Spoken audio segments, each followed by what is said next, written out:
जितने डायरेक्टर्स हैं, अंकित हो गया, मुबारक हो गया, विशांत हो गया, हम कितनी कोशिश कर ले किसी भी अच्छे आर्टिस्ट को लाने की, वो पहले से पूरा ही डिसाइड होता है कि भाई अच्छा वो ऐसा है, वो वहाँ से लिंकअप है, वो वहाँ से लिंकअप है। इस वजह से हम लोग नहीं लॉन्च कर पाते हैं। जैसे मैंने सुना है काफ़ी लोगों से आपको सलमान खान भी बोलते हैं उत्तराखंड अरे इंडस्ट्री का। किसने बोल दिया? तो उसके अरे किसने पीछे बोला लेकिन? मैम मेरा ये थॉट है कि जब से रील्स का चक्कर शुरू हो गया ना, तब से यूट्यूब की मार्केट कम हो गई है। मैं मानता हूँ इस बात को।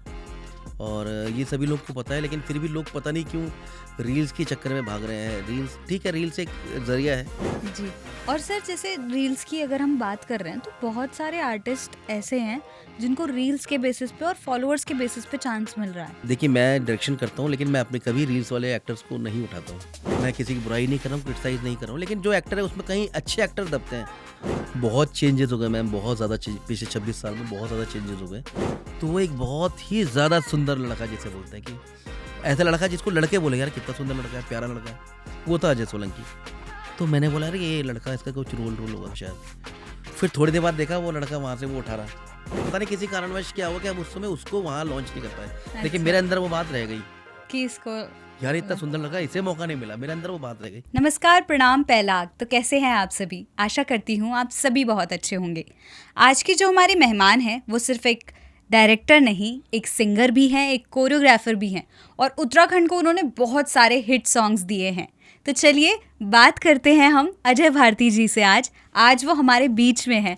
नमस्कार सर। नमस्कार मैम। कैसे हैं आप? मैं बिल्कुल बढ़िया, सब बढ़िया। कैसा लग रहा है आपको हमारे साथ आकर आज? बहुत अच्छा लग रहा है, और सेटअप देख के मैं बहुत ज़्यादा खुश हूँ कि एक प्रॉपर सेटअप आपके पास है और बहुत अच्छी वाइब आ रही है, और मुझे पूरी उम्मीद है कि बहुत ज़्यादा मज़ा आने वाला है हम लोग को। जी। यस। तो सर जैसे क्वेश्चंस तो सभी पूछते हैं और लगभग आपके बहुत सारे इंटरव्यूज़ मैंने देखे हैं। जी। तो मैं उन्हीं नॉर्मल क्वेश्चन से नहीं स्टार्ट करना चाहूँगी। बहुत मैं बढ़िया। शुरू करना चाहूँगी एक ऐसे क्वेश्चन से जिसको सुनकर आपके चेहरे पे मुस्कान आ जाएगी।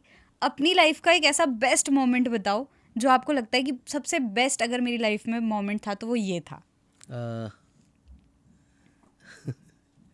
ये बात है 2005 6 की। 2006 की मैं उत्तरकाशी शूट कर रहा था, जी। और नहीं, मैं प्रोग्राम में था प्रीतम बर्तवान जी के साथ, डॉक्टर प्रीतम बर्तवान जी के साथ एक प्रोग्राम में था, और गंगोत्री गया हुआ था। तो वहाँ पर मेरी मुलाकात हुई थी अपनी जीवन साथी से, जिनका नाम है सीमा भारती, आप सभी लोग जानते हैं। तो वहाँ फर्स्ट इंटरेक्शन हमारा हुआ था, और वो मोमेंट मुझे लाइफ में, मतलब मैं कभी भूल नहीं सकता। वो मोमेंट मुझे आज भी बहुत ज़्यादा याद है कि हम पहली बार मिले थे, कैसा हमारा इंटरेक्शन होता, वहाँ से हमारी जर्नी शुरू हुई, और आज वो मतलब one of the best moment in my life. बहुत अच्छा पसंद है मुझे मोमेंट, बहुत मेमोरेबल मोमेंट है मेरे लिए। तो उनके साथ आपका बॉन्ड कैसा है कि मतलब आप भी थोड़े बहुत झूठ बोलते हो या? झूठ तो देखिए, जो जो पति की कौम होती है, झूठ तो बोलते ही बोलते हैं। लेकिन सीमा से मेरा बॉन्ड एक ऐसा बॉन्ड है कि अगर शायद आप भी देखेंगे हम दोनों को, हस्बैंड वाइफ को साथ में, और आपको नहीं पता कि हम हस्बैंड वाइफ नहीं हैं, तो आपको लगेगा हम लोग दोस्त हैं। तो दोस्ती वाला रिश्ता हमारे बीच में बहुत ज़्यादा है, और बहुत फ्रैंकली वो मुझे अपनी सारी बातें, मैं अपनी सारी बातें बता देता हूँ, वो शेयर करते हैं हम लोग सारी चीज़ें अपनी। जैसे वो भी इवेंट्स में बिजी रहते हैं अपने शूट्स में, तो जब भी हम लोग मिलते हैं, बहुत कम मिलते हैं हम लोग घर पे, अच्छा। क्योंकि हमारा बेटा है, और जब एक बंदा बाहर रहता है तो एक बंदा घर पे रहता है। तो जब वो आती है तो मैं निकलता हूँ अर्ली मॉर्निंग। तो जब भी हमें टाइम मिलता है, बहुत अच्छा टाइम बिताते हैं हम लोग, और शेयर करते हैं बहुत सारी चीज़ें। तो एज अ फ्रेंड भी बहुत अच्छी है मेरी वाइफ, और बहुत सपोर्टिव है मेरे लिए हर चीज़ में, मतलब सीमा खड़ी रहती है साथ में। जी। तो जैसे आपकी लव मैरिज थी तो जी। आपकी फैमिली ने एक्सेप्ट कर लिया था सारी चीज़ें या कुछ रुकावटें या दिक्कतें भी आई? दिक्कतें तो बस शुरू में ये होता है कि माँ बाप बोलते ही हैं भाई लड़की कैसी है, लड़का कैसा है। तो उनके उससे मेरी जो सासू जी हैं, तो किसी ने मेरी शिकायत करी थी।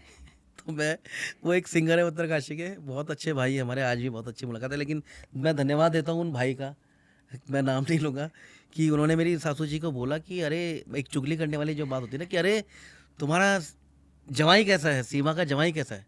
तो मेरी सासू जी थोड़ा शॉक्ड हो गई कि यार जवाई, कि अरे हाँ उनका तो, वो तो शादी करने वाले हैं। तो उन्होंने मेरी शिकायत इस तरीके से करी, और अच्छा हुआ शिकायत करी कि उसी दिन मैं वहीं उत्तरकाशी में पहुंचा ही था। तो मेरी सासू माँ ने मुझसे पूछा कि भाई क्या क्या चल रहा है, तो मैंने बोल दिया था कि मुझे शादी करनी है, और मैं मतलब इनफ था, मेरी एज ठीक थी उसके लिए, सीमा छोटी थी उस समय। और यहाँ से तो ये सॉर्ट आउट हुआ, और मेरी तरफ से जो मैंने जब अपनी माँ को बताया तो मेरी माँ थोड़ी सिक थी। पापा के साथ तो बहुत हम लोग फ्रेंडली रहे हैं। तो सीमा की डेयरिंग है कि सीमा अपना इंटरव्यू देने के लिए देहरादून पहुंची थी, उत्तरकाशी से मेरे घर पे मेरी माँ से मिलने के लिए, अच्छा, कि मैं सीमा इंटरव्यू हूँ। इंटरव्यू दिया इंटरव्यू प्रॉपर। कि मैं सीमा डोगरा हूँ, और वो बायकास हिमाचली हैं, डोगरा हैं। अच्छा। और कि मैं सीमा डोगरा हूँ, और हम लोग मम्मी जी बहुत ज़्यादा प्यार करते हैं एक दूसरे से, और हम लोग जीवन बिताना चाहते हैं, शादी करना चाहते हैं। तो बस वो आया, और लड़की अच्छी थी, माँ बाप को पसंद आई, फिर तुरंत बाद हमारी सगाई हो गई जी, तो मतलब उसी महीने एकदम में। इंटरेस्टिंग सी स्टोरी इंटरेस्टिंग है थी। स्टोरी बहुत ज़्यादा। जी। जी। तो सर, जैसे आपने बताया कि आपकी लाइफ का ये वाला जो मोमेंट था, ये सबसे जी। बेस्ट मोमेंट था। अब जैसे सीमा मैम के साथ आपका इतना अच्छा बॉन्ड है, तो हमने सुना है विजय सर के साथ भी आपका बहुत अच्छा बॉन्ड है। तो ऐसी कोई मेमोरी है आप दोनों की जो आज भी आप याद करते हो, तो वो दिन मतलब बिल्कुल एकदम पुराने ताज़ा हो जाते हैं? कोई ऐसा मोमेंट हो आपकी लाइफ का? विजय भाई के साथ तो देखिए बहुत मेरे मतलब, जिसे बोलते हैं ना कि राम और लक्ष्मण, या राम और भरत का ज़्यादा वो था, वो वाला।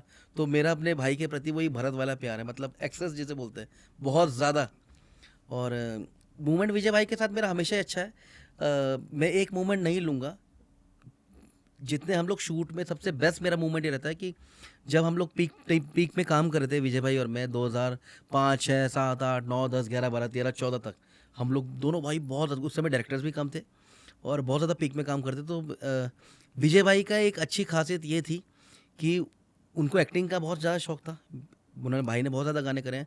तो जब मैं डायरेक्शन करता था तो एक बेस्ट पार्ट भाई का ये रहता था, विजय भाई का, कि विजय भाई खुद डायरेक्टर होने के बाद, कोरियोग्राफर होने के बाद, एज अ एक्टर समझते थे कि यार अजय क्या बोल रहा है, ये बहुत बड़ी बात है। लोगों के अंदर ईगो होता है, और यही हमारी एक बहुत जर्नी होती थी मज़ेदार। और दोनों भाई दोस्तों की तरह रहते हैं हम लोग शूट पे, लेकिन जब घर में रहते हैं तो वैसी बात बहुत ज़्यादा कम होती है, जब भाइयों की होती है। और 4 साल छोटा हूँ भाई से, लेकिन हम लोग शूट में बहुत ज़्यादा मस्ती करते हैं अकॉर्डिंग टू घर। मतलब घर में तो भाई शायद बात भी नहीं करते मुझसे, वैसे ना बहुत काम की बात करते हैं, लेकिन शूट में तो बहुत ज़्यादा मस्ती, दोनों भाई बहुत मस्तीखोर हैं हम लोग, तो इंजॉय बचपन करते हैं। बचपन में कैसा था आप लोगों का बॉन्ड? लड़ाई झगड़े होते थे? बचपन में तो बहुत लड़ाई झगड़े होते थे, और इतने लड़ाई झगड़े होते थे कि मेरी माँ ने बड़े होने तक भी हम दोनों भाइयों को खूब पिटाई करी है। और फिर बचपना होता है, फिर ये होता था कि अब बात मत करो, लेकिन हम दोनों भाई कैसे रहे, भाई भाई कहाँ रह पाता है बिना बात करें, तो हम मिल ही जाते थे।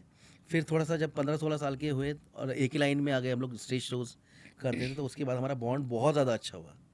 तो आप दोनों ने एंट्री साथ में ही ली थी जी जी इंडस्ट्री जी, में? साथ में। तो वो पहला कौन सा शो था जब आप दोनों ने साथ में एंट्री ली थी? शो नहीं मैम, शो तो शो और शूट अलग हो गया। मैं, हमारा हम्म। पहला जो शूट था वो 2000 में हम लोगों ने करा था, 2000 में करा था। मेरे फादर भी मिस्टर मणि भारती जी बहुत सीनियर अच्छा। आर्टिस्ट हैं, हाँ जी। आकाशवाणी दूरदर्शन से जी। 72 से कर हैं। तो उन्हीं का एक गाना था, तो वो हमने 2000 में शूट करा था। अच्छा, कौन सा अच्छा, गाना था वो वाला? मेरी प्यारी भौजी करके एक पापा का गाना था, उस समय ब्राह्मा कैसेट्स में, टीसीएस में गाते थे पापा, मेरी प्यारी भौजी। तो उसके ऊपर हमने एक विजुअल वीडियो बनाया था, हम्म। उसी में डायरेक्शन कोरियोग्राफी हम ही दोनों भाइयों ने करी थी। अच्छा, तो और वहाँ से मतलब आप लोगों ने जो है हाँ, ये तो शूटिंग की शुरुआत। बात है, और शो की बात है। हाँ। तो शो की बात तो हम लोग जब 3-4 साल के थे, मुझे याद भी नहीं है, तब से हम लोग डांस कर रहे हैं स्टेज में। तो अगर मैं बात बचपन करूं, यस, बचपन से बचपन, ही क्रेज था कि यदि मैं अगर मैं बात करूं तो जितने म्यूजिशियंस हैं सीनियर, जैसे सुभाष पांडे भैया, तो जब हम ये मम्मी लोग शोज में जाते थे, तो मैं उनकी, मुझे मम्मी पापा बताते हैं कि तो उनकी गोद में, मैं उनकी गोद में ही बैठा था, सुभाष पांडे भाई की। और वो देखते थे कि यार ये दोनों हस्बैंड वाइफ तो मस्त हो गए, इनको तो कोई फर्क ही नहीं। तो मुझे चोटी काटते थे नीचे से, क्योंकि मैं बड़ा वैसा था, मैं सबके पास चिल्लाता था, मुझे चोटी काटते थे, तब मैं रोता था, तब मुझे मम्मी को देते थे। तो ये बड़ा वो है कि बचपन से हमारा पैदाइशी, हमारे मतलब हाँ, ब्लड में, लिटरली बोल सकते हैं आप कि हमारे ब्लड में है। हमने इंडस्ट्री माहौल घुसी ही हुई वही देखा है है। शुरू से। यस, उत्तराखंड इंडस्ट्री हमारे ब्लड में घुसी हुई बिल्कुल है। बिल्कुल बिल्कुल। जी। तो सर, अब मैं आपसे एक वैसी स्टार्टिंग ये करूँगी कि जी आजकल जो है होड़ चल रही है रील्स को लेकर के, गानों की जो भी सारी चीज़ें हैं, कि जी। गाने जो बन रहे हैं या तो वो रील्स के लिए बन रहे हैं या तो वो व्यूज़ के लिए बन रहे हैं। डन। तो आपका इस पे क्या थॉट है? मैम, मेरा ये थॉट है कि जब से रील्स का चक्कर शुरू हो गया ना, तब से यूट्यूब की मार्केट कम हो गई है। मैं मानता हूँ इस बात को, और ये सभी लोग को पता है, लेकिन फिर भी लोग पता नहीं क्यों रील्स के चक्कर में भाग रहे हैं। रील्स ठीक है, रील्स एक ज़रिया है, हमारे गाने प्रमोट हो रहे हैं और हम लोग खुद भी रील्स में ज़्यादा ध्यान देते हैं, लेकिन कहीं ना कहीं यूट्यूब की मार्केट कम हुई है। तो हमें जितना ध्यान हम लोग रील्स में देते हैं उतना ध्यान हमें यूट्यूब में भी देना चाहिए कि कैसे हम अपने कंटेंट को ज़्यादा से ज़्यादा ऑर्गेनिक तरीके से पहुँचाएँ, without any paid promotion. Paid promotions, हाँ। ऑर्गेनिकली कितना वो जा सकता है, इस चीज़ में ध्यान दें तो मार्केट में बहुत बड़ा फ़र्क पड़ रहा है, क्योंकि ज़रूरी नहीं है कि कई गाने रील में हिट हो जा रहे हैं, नहीं, लेकिन नहीं यूट्यूब में नहीं चल रहा है, तो बहुत ज़रूरी है यूट्यूब में भी गाना चलना। तो इंस्टाग्राम से तो वैसे भी कोई फाइनेंशियल जी, वो नहीं होता है इंस्टाग्राम ना, से कुछ नहीं होता। तो बट लेकिन रील्स की होड़ इतनी ज़्यादा है लोगों में कि वो फाइनेंशियल देख ही नहीं रहे, डायरेक्ट रील्स का ही क्रेज़ जो चस्का मैं बोलूँगी कि वो है। रील्स का मैम, रील्स का इतना बड़ा चस्का हो गया कि जब रील्स का दौर, जब टिकटॉक आके हाँ, बंद हाँ, हुआ था, उस समय हाँ। इंस्टाग्राम उससे पहले भी था, हम्म, आपको याद होगा शायद, और उन्होंने इंस्टाग्राम में फटाफट वो अपॉर्चुनिटी ग्रैब करी, हाँ, रील्स वाली। रील्स आने से, इंस्टाग्राम में जो रील्स आते हैं उसके आने से एक सबसे बड़ा माइनस पॉइंट हुआ है। लोग सोचते हैं कि प्लस पॉइंट है कि भाई रील्स चल रही है गाने, नहीं, सबसे बड़ा माइनस पॉइंट ये है कि हर बंदा जो गाना ट्रेंडिंग में चलता था उसमें रील्स बनाता था खुद से। अभी दिक्कत यह है कि हर बंदा इंतजार में बैठ रहा था कि यार, कई आर्टिस्ट तो ऐसे हैं जो पेमेंट भी ले लेते हैं और अपने ही गाने में रील बनाने के पैसे मांगते हैं, तो कहीं ना कहीं लैक वो वहाँ पर वो कमी छूट रही है। जब जैसे मैं हूँ, मुझे बोलते हैं, मुझे कोई भी बंदा बोलता है कि यार अजय भाई मेरा गाना आ रखा, मैं भेज रहा हूँ, भाई भेजो, तो यार अपनी इंडस्ट्री में, हमारे इंडस्ट्री में बंदे हैं, हम सपोर्ट नहीं करेंगे तो कौन। मैं, और वो 500, 1000, 2000, 3000 कमा के मैं क्या ही कर लूँगा। सही बात है। मतलब मेरी डिग्निटी, मुझे ऐसा लगता है मेरी डिग्निटी भी तो ख़राब हो रही है कि वो 2,500-3,000 लेके मैं अपनी बरसों की रिलेशन भी तो ख़राब कर रहा हूँ। अगर एज अ डायरेक्टर मैं उस बंदे को, कोई सिंगर है या एक्टर है, एक रील बनाए तो कौन सा बहुत बड़ा फ़र्क पड़ रहा है ना? तो मेरी तो सोच ये है। जी। ये कहीं और ना सर जैसे रील्स की अगर हम बात कर रहे हैं तो बहुत सारे आर्टिस्ट ऐसे हैं जिनको रील्स के बेसिस पे और फॉलोअर्स के बेसिस पे चांस मिल रहा है, जी, तो उसके ऊपर आपका क्या कहना है? उसके ऊपर ये कहना है मेरा कि मैं बाकी डायरेक्टर्स, देखिए मैं डायरेक्शन करता हूँ लेकिन मैं अपने कभी रील्स वाले एक्टर्स को नहीं उठाता हूँ, इसलिए क्योंकि रील्स वाले, मैं किसी को क्रिटिसाइज़ नहीं करूँगा, मैं कैमरे में बोल रहा हूँ, मैं किसी की बुराई नहीं कर रहा हूँ, क्रिटिसाइज़ नहीं कर रहा हूँ, लेकिन जो एक्टर है उसमें कहीं अच्छे एक्टर दबते हैं, किसी की डिमांड होती है, कोई अच्छा टैलेंट होता है, किसी के अंदर हिडन टैलेंट है तो वो दबते हैं। किसी का ज़रूरी नहीं किसी के 2 लाख फॉलोवर हुए तो रील्स में उसकी रीच बढ़ जाएगी। एक मैं नाम नहीं लूँगा, एक बहुत अच्छे क्रिएटर थे, उनको रील में लिया, लेकिन वो गाना नहीं चला हमारा। तो ये बहुत ज़्यादा ज़रूरी नहीं है।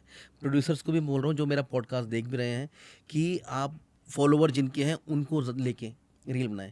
एक नए बच्चे को भी अगर हम उठाते हैं, वो डिपेंड करता है, हमारी सिंगर बेस्ड इंडस्ट्री है, सॉन्ग बेस्ड इंडस्ट्री है, कोई भी कंटेंट चल सकता है। आप बस कंटेंट, आपका बजट कम हो, ज़्यादा हो, लेकिन आपका होमवर्क बहुत स्ट्रांग होना चाहिए, आपका कंटेंट, आपको प्रेजेंटेशन बहुत अच्छी होनी चाहिए, और वो जो माइनस पॉइंट है वो आपको नोट डाउन होनी चाहिए कि क्यों गाना नहीं चल रहा है, फोकस इस चीज़ में होना चाहिए।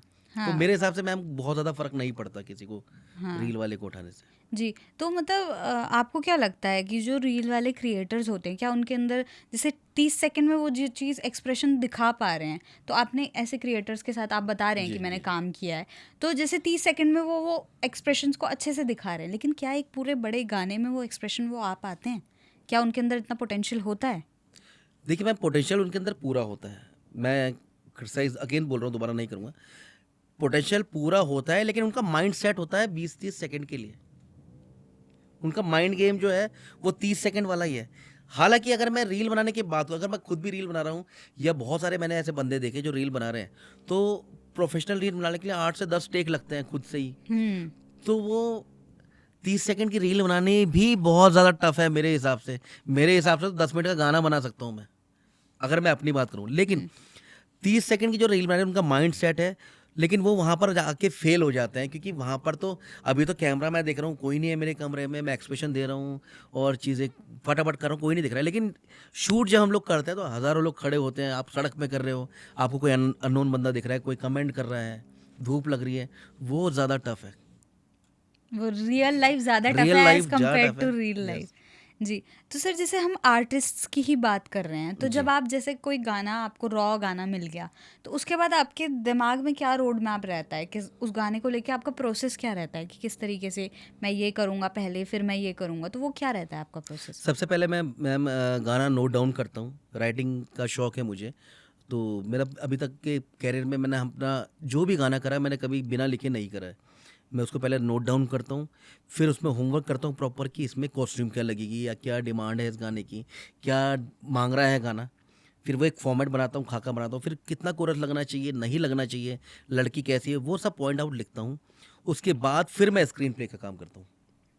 उसके बाद फिर सारा प्रोसेस आपको पता ही है सारा, जी। कैसे तो कैसे होता है। जैसे कोई एक सॉन्ग पर्टिकुलर जो आपको लगा हो, तो उसकी मेकिंग के बारे में हमें थोड़ा सा बताइए कि कैसे आपने कास्टिंग सोची कि इसमें ये गाना, ये एक्टर अच्छा लगेगा या ये एक्ट्रेस अच्छी लगेगी, किसी भी गाने की आप हमें बता सकते हैं, कोई भी गाना जो आपको मैम, लगता हो। मैंने कभी अपने कैरियर में कभी ऐसा नहीं करा कि कोई अगर लड़का अच्छा डांस कर रहा है तो मैं हमेशा डांस वाले ही गाने दूँ। हमारे उत्तराखंड के बहुत बड़े स्टार है संजू सिलोड़ी, सब जी जानते हैं। बिल्कुल। लेकिन संजू को डांसिंग जोन से बाहर लाके एक्टिंग जोन में लाने वाले विजय भारती, अजय भारती, हमने उसे डांस वाले गाने नहीं कराए, हमने उसे एक्टिंग वाले गाने कराए। हमने संजू से सैड सॉन्ग करवाया, रोलवाया, क्योंकि हमें जब पता है कि इस आर्टिस्ट के अंदर क्या पोटेंशियल है, या पर्टिकुलर पन्नू भाई के अंदर क्या पोटेंशियल है। मैं हमने जितना भी कास्टिंग करी तो कभी ये सोच के नहीं करी कि यार इसमें यही एक्टर अच्छा लगेगा। हम डायरेक्टर की इस बात के, अगर अपने एक्टर से हम काम ना करा पाए, एक एक्टर हमारे पास आता है रॉ बन के, मेरे हिसाब से रॉ बन के आता है, उसको तराशना एक जोरी का काम है, तो हम जोरी हैं हमारे पास। हाँ, बशर्ते उसके अंदर लगन होनी चाहिए। तो मुझे जितने अच्छे मिले आर्टिस्ट, अच्छे मिले, और मैं कास्टिंग करते हुए कभी ये नहीं देखता कि ये है। मैं ये देखता हूँ कि यार इस बंदे को अगर मैं ले रहा हूँ तो क्या वो इसने पहले के 4 गाने भी वही तो नहीं कर रहे कि जिस जोन में ले रहा हूँ मैं। हाँ, थोड़ा डिफरेंस। यहाँ पर यही तो होता है, अगर एक लड़का डांस अच्छा कर रहा है तो पीछे 4 लड़के भी उसे वही वाला ऑफर देंगे। एक सिंगर ने कोई गा दिया, फुरकीमान भाई ने गाया था, गजेंद्र भाई ने, तो बाकी लोगों ने भी फुरकीमान, अरे गजेंद्र राणा तो एक है, गजेंद्र राणा कोई नहीं बन सकता, सही बात है। गजेंद्र भाई है, कोई नहीं बन सकता। लेकिन अगर आपको मार्केट बनानी है तो अपना कुछ रखिए, तो ये है। जी। जी। सर, जैसे आपने इंडस्ट्री में आप बता रहे हैं कि इतने बचपन से आपने काम किया है, तो तब की इंडस्ट्री में और अब की इंडस्ट्री में आपको क्या लगा कि क्या चेंजेस हुए हैं? बहुत चेंजेस हो गए मैम, बहुत ज़्यादा चेंज, पिछले 26 साल में बहुत ज़्यादा चेंजेस हो गए। सबसे बड़ा चेंज तो ये हुआ जो कि पहले हम 8 गाने करते थे। पहले शूटिंग में होते ही 8 गाने थे, पूरी एल्बम। तो हम लोग क्या करते थे, दोनों भाई क्या, जो भी डायरेक्टर्स हैं हमारे, अरविंद नेगी जी भी डायरेक्टर हैं, अनिल विजय सीनियर डायरेक्टर, विजय भाई, मैं, हम पहले 4 ही डायरेक्टर्स थे। और एक धर्मेंद्र चौहान भाई हैं, जी। वो भी बहुत अच्छा डायरेक्शन करते हैं। तो पहले ये थे, तो पहले 8 गाने ही होते थे। फिर धीरे धीरे धीरे करके इंडस्ट्री ग्रो हुई। फिर 14 के बाद यूट्यूब मार्केट में, अब गढ़वाली चैनल लॉन्च हुए, यूट्यूब तो पहले से ही है। फिर जस्सी पवार जी ने हार्दिक फिल्म्स खोला, पहला चैनल हाँ हाँ। उत्तराखंड का, गढ़वाली पहला चैनल। फिर वहाँ से जर्नी शुरू हुई, तो फिर 4 गाने हो गए, फिर धीरे धीरे 2 गाने हो गए। फिर अच्छा, अब अच्छी चीज़ ये हो गई कि अब फोकस हम लोग एक गाना करते हैं, हाँ। है ना। पहले ये होता था कि 8 गाने में, हालांकि हम पूरी, हर डायरेक्टर कोशिश करता था कि 8 गानों में एक अलग शेड हो, अलग टाइम वो हो।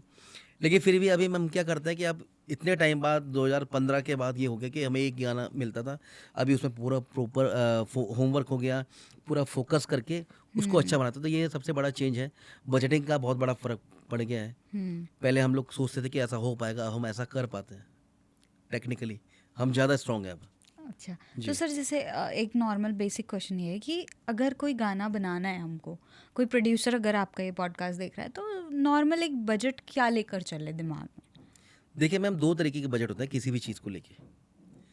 आपको मकान बनाना है, आपने कुछ भी बनाना है, XYZ कोई भी चीज़, 2 तरीके का बजट होता है। मुझे सपोज़ मकान बनाना है, तो मुझे या तो मकान बनाना है, मैं अपने ठेकेदार को बोलूँगा कि भाई मकान बना दो, मेरे पास पैसे वैसे इतने ही हैं। अच्छा, आप एक। एक बजट तो ये हो हाँ गया हाँ हाँ। कि जो बोलेगा भाई मैंने, ठीक है, इसने इसने बनाना है, मैंने बनाना है, वो इसने पैसे देना है, मैंने बनाना है। और एक ये है कि मैं बोलूँगा मुझे ऐसा चाहिए, मुझे ये टाइल, ये पत्थर। तो सेम हमारी फील्ड में भी है, वो गाना आपका 20,000 में भी बन जाएगा। ऑडियो, वही आपका ऑडियो 1 लाख का भी पड़ सकता है, और वही शूटिंग आपकी 50 से 60 हज़ार से लेके 4 लाख 5 लाख भी कॉस्ट कर सकती है। डिपेंड करता है, हम हमारे खर्चे बढ़ते हैं अगर हम देहरादून से बाहर जाते हैं 2-3 दिन के लिए, तो हमारा होटल्स हो गया, हमारी गाड़ी हो गई, एकोमोडेशन हो गया, आर्टिस्टों का पूरा खाना पीना, सब बहुत सारी चीज़ें उस पर डिपेंड करता है। और कई शूट हम ऐसे भी करते हैं, हम खुद सलाह भी देते हैं प्रोड्यूसर्स को, वो बोलते हैं भाई गाने की डिमांड ही यही है कि देहरादून में रहो ना, हमें आउटडोर चाहिए, वैसा किसी मॉल में या कहीं पर कर लो, तो वहाँ उनकी रहना खाना वगैरह सब बचता है, तो उसको वैसे हम लोग मिनिमाइज़ कर देते हैं। तो एक अगर मोटे तौर पे देखा जाए, एक ऑडियो का खर्चा तो कम से कम 40 से 50 हज़ार मोटा है ही, अच्छा गाना। और अगर आप वीडियो की बात कर रहे हैं तो मेरे हिसाब से 1 से 2 ढाई लाख लगते हैं। और ऐसा भी होता है कई बार, जैसे कि कोई गाना आपको मिला हो और आपको लगा हो कि यार नहीं है इस गाने में इतना पोटेंशियल, कभी ऐसा हुआ है? ऐसे बहुत बार होता है मैम, बहुत बार होता है। है ना? जी। तो कोई मतलब कभी नहीं, एक मैं एक बहुत पहले मैंने गाना करा था, लेकिन मुझे अभी याद भी नहीं कि सिंगर भी कौन थे, क्योंकि मैंने इतने जीवन में हाँ, 3000 से ज़्यादा आप कर चुके हाँ हैं, 3,000 से 3-4000 गाना का। मैंने ज़्यादा मैंने कर लिए हैं गाने, तो हाँ, मुझे याद ही नहीं है। तो मुझे उस गाने को करते हुए लगा था, लेकिन मैं बहुत, टू बी वेरी फ्रैंक, मैं बहुत ज़्यादा स्ट्रेट फॉरवर्ड हूँ। शायद यही बात मुझे कई लोग मुझे पसंद नहीं करते कि मैं मुंह पे बोलता हूँ। तो मैंने उनको मुंह पे बोल दिया था, भाई पैसे क्यों वेस्ट कर रहे हो यार आप। हाँ, तो मतलब पहली ये बात तो आप, ऑनेस्टी हाँ, होनी चाहिए। मैंने कहा अगर भाई पैसे आपको वेस्ट मत करो, आप लगा रहे हाँ, हो, अच्छा भी लगा रहे हो, खाना पीना सब कुछ बढ़िया, कैमरा सब कुछ अच्छा, लेकिन ये वर्थ इसकी ज़ीरो है। हुँ। तो मैंने मुँह, तो उनको भी शायद बुरा लगा, उन्होंने आज उसके बाद ना कभी मुझे याद करा, ना कभी हम मिले, लेकिन बस एक वही गाना था, बाकी पर तो ये आते ही हैं। ऑनेस्टी मुझे लगता है कि होनी चाहिए, क्योंकि अगर प्रोड्यूसर आप पे इतना विश्वास कर रहा है, तो आपको उस चीज़ का वो करना चाहिए, है मैम ना? ऑनेस्टली सभी लोगों को, सारे डायरेक्टर्स का कर्तव्य है, जो जिनके साथ टच में प्रोड्यूसर्स रहते हैं, कि ट्रांसपेरेंसी मेंटेन करनी बहुत ज़रूरी जी।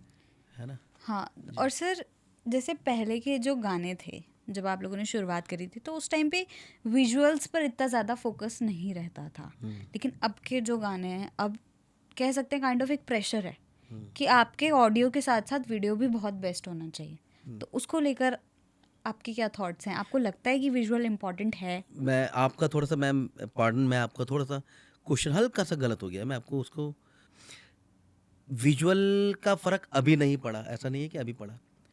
विजुअल हम लोग, अरविंद नेगी अपने हुँ, आप में बहुत कमाल का डायरेक्टर, विजय भारती जी बहुत कमाल का डायरेक्टर, मैंने भी काम करा, हम लोगों ने अपने डायरेक्शन में हमेशा नई चीज़ें दिखाई। उस समय मैम सोशल मीडिया नहीं था, वो गाने प्रेज़ेंट नहीं हो पाए।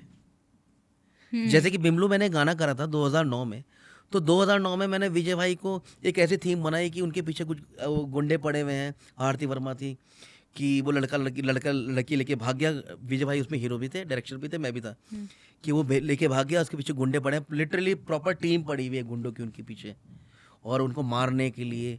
तो वो क्या करेंगे, वो गए गए गए, उन्होंने, उनको एक ग्रुप मिला, उन्होंने बोला कि यार हमें ऐसा ऐसा बचा लो इनके साथ, तो विजय भाई लड़की बन गए, और वो लड़का, वो मैंने 2009 में शूट कर दिया था, समझ रहे हैं, लेकिन वो जी, 2009 से आप कितना हो गया, लेकिन अगर वो आज के दौर का सोशल मीडिया होता उस समय, हाँ, तो वो गाना भी बहुत ऊपर होता। वो बिमलू आज भी आप देखेंगे, और ये आप एक झलक ज़रूर दिखाइएगा, इस गाने की रिक्वेस्ट है। जी, वो 2009 में मैंने शूट करा था गाना, और विजय भाई बहुत ज़्यादा प्रिटी लग रहे थे, और इनफैक्ट मैंने आरती वर्मा की वर्कशॉप ली, वो 4-5 दिन पहले आ गए हमारे साथ, अच्छा, और मैंने उसको बोला, आरती तो बेटा ऐसा कर कि तू लड़कों की तरह बात कर। तो उसका पूरा चलना फिरना वो पूरा हमारे साथ रहती थी, और लौंडों के साथ ही रहना, उसका पूरा उसने अपने अंदर ढाला। तो हमारे दोनों आर्टिस्टों ने बहुत ज़्यादा मेहनत करा। इस तरीके से मैंने 2011 में गाना शूट करा, ओ साहिबा। हुँ, उसमें मैंने पहली बार उत्तराखंड में एक हीरो की एंट्री जैसे होनी चाहिए वैसी हुई। संजय सुरुड़ी की जब एंट्री हुई तो वो घोड़े में आया। आप विजुअल देख सकते हैं इस गाने का। तो ऐसा नहीं कह सकते हम उस समय विजुअल का ध्यान नहीं देते थे। उस समय मैम पीडी 170 150 कैमरास होते थे, तो वो डलते हैं। तो आज भी हमारे जितने यहाँ पर डीओपी हैं, काम कर रहे हैं टेक्नीशियन बंदे, वो समझ सकते हैं कि यार उनका रिजोल्यूशन इतना नहीं था, कि वो आ जाते तो बड़े फीके से लगते हैं, और आज तो हम इतने हाई फाई कैमरों में काम कर रहे हैं। हुँ, बस उस समय हमारे पास सोशल मीडिया नहीं था। अरविंद नेगी की फुरकी बांध देख लीजिए आप। हाँ, फुरकी बांध one of the best song. मतलब उन्होंने कितनी तो ड्रेसेस उन्होंने यूज़ करी, कितनी हाँ, ड्रेसेस यूज़ करी उन्होंने। और एक मैंने गाना करा था, उसमें अनुज जोशी जी डायरेक्टर थे, उन्होंने मुझे कोरियोग्राफर लिया था, हो नीरा। ये शूट हुआ था 2009 में। हुँ, तो उसमें 10 लड़कियां कोरस में थे। 4 दिन गाना चला है। अजय सोलंकी और एक बीना, जो साई में थी, बीना रावत, वो वीना रावत, वो उसमें थी। तो हमने पहले भी ऐसे गाने बनाए हैं विजुअल को ध्यान में रखते हुए, लेकिन उस समय सोशल मीडिया का दौर नहीं था, तो इसलिए। और जी, आज तो खैर कंपटीशन हो ही गया है। आजकल तो हर बच्चा डायरेक्टर है, और विजुअल, और हम तो क्या ही काम करते हैं, जो नए बच्चे आ रहे हैं, जो पढ़ाई कर रहे हैं प्रॉपर, जो प्रॉपर इस चीज़ को कर रहे हैं, तो हमें खुद टेंशन होती है कि यार ये बच्चे तो वास्तव में काम कर रहे हैं अच्छा। हुँ, पढ़े लिखे बच्चे, हमने तो अपने एक्सपीरियंस से सीख सीख के काम करा है। जी, तो सब अच्छा, अब अच्छा काम हो रहा है, ये एक फ़र्क है बस। जी। तो एज़ अ कोरियोग्राफर आप अपने आर्टिस्ट में क्या-क्या क्वालिटीज़ देखते हैं? या क्या-क्या चीज़ें ऐसी हैं कि आप ये रखते हैं कि नहीं, गाना अपने दिमाग में जैसे सोच लिया, हुँ, आपके दिमाग में कोरियोग्राफी भी आ जाती होगी कि भाई बिल्कुल। मुझे इस स्टाइल की कोरियोग्राफी करनी है। अगर आर्टिस्ट उस कोरियोग्राफी को ना कर पाए तो उसके लिए आप फिर क्या चीज़ें सोचते हो? देखो मैम, मैं अपने आर्टिस्ट के बारे में क्या सोचता हूँ, हुँ, ये इस बात का जवाब देता हूँ। आर्टिस्ट को एक अच्छा ऑब्जर्वर होना ज़रूरी है। मीन्स आप कितना जल्दी ऑब्जर्व कर रहे हैं डायरेक्टर को, कोरियोग्राफर को, चीज़ें कितनी जल्दी समझ रहे हैं। पहली चीज़ तो जो जितना अच्छा होता है इस चीज़ में, जो जितने जल्दी कैच करता है वो कैच भी कर लेता है। और इन केस मेरे डायरेक्शन में, मेरी कोरियोग्राफी में अक्सर बहुत सारे बच्चे ऐसे होते हैं जो नहीं डांसर होते हैं। तो एक डायरेक्टर और कोरियोग्राफर वही है जो आर्टिस्ट के हिसाब से करवाए फिर। तो मैं ये चेक करता हूँ अपने उस आर्टिस्ट में कि यार इसका प्लस क्या है, इसकी स्माइल प्लस है, या इसके अगर डांस माइनस चल रहा है इसका, लेकिन इसका प्लस क्या है, इसकी स्माइल बहुत प्लस है, इसकी पर्सनैलिटी बहुत प्लस है, इसका चलना बहुत अच्छा है, तो हम उस चीज़ को हाईलाइट करते हैं। कई बार ऐसे लड़के आते हैं, हम बोलते हैं भाई कुछ मत करो, आप बस लुक दे दो, आप बस वॉक कर लो, फिर हम उतना पार्ट स्ट्रॉन्ग लड़की का कर देते हैं अच्छा, ताकि हाँ। वो बैलेंसिंग हो जाए। उसका अगर डांस पूरा दिख जाए तो उसकी स्मार्टनेस, उसकी लुक दिख जाए तो वो बैलेंस हो जाता है। वो कई बार मतलब ऑडियंस को पता भी नहीं चलता, वो केवल डायरेक्टर को हाँ, पता सिर्फ चलता डायरेक्टर को पता रहता है कि क्या-क्या है। इसमें बाकी तो हर चीज़ें। डायरेक्टर चाहता है कि मेरे पास ऐसा, हर कोरियोग्राफर चाहता है कि एक ऐसा लड़का डांसर हो, लड़की हो, जो जो मज़ा ही आ जाए जिसके साथ काम करने में। आपके हिसाब से अभी तक ऐसा कौन सा बेस्ट आर्टिस्ट है जिसके साथ आपने काम किया हो, जो डांसिंग में भी अच्छा है, एक्टिंग में भी अच्छा है और सारी चीज़ में A1 है? एक्टर, एक्ट्रेस दोनों। यदि मैं अगर बेस्ट हीरो की बात करूं कि आपको कौन सबसे ज़्यादा पसंद है बेस्ट एक्टर, तो वो तो मुझे अपना भाई पसंद है, विजय भारती, एज ए एक्टर। लेकिन मज़ा किसके साथ आता है, वो है संजू सिरोडी। वो मेरा भाई भी है, छोटा भाई, और मेरा दोस्त भी है, बेस्ट बड़ी है, कम से कम 22 साल पुरानी दोस्ती है हमारी।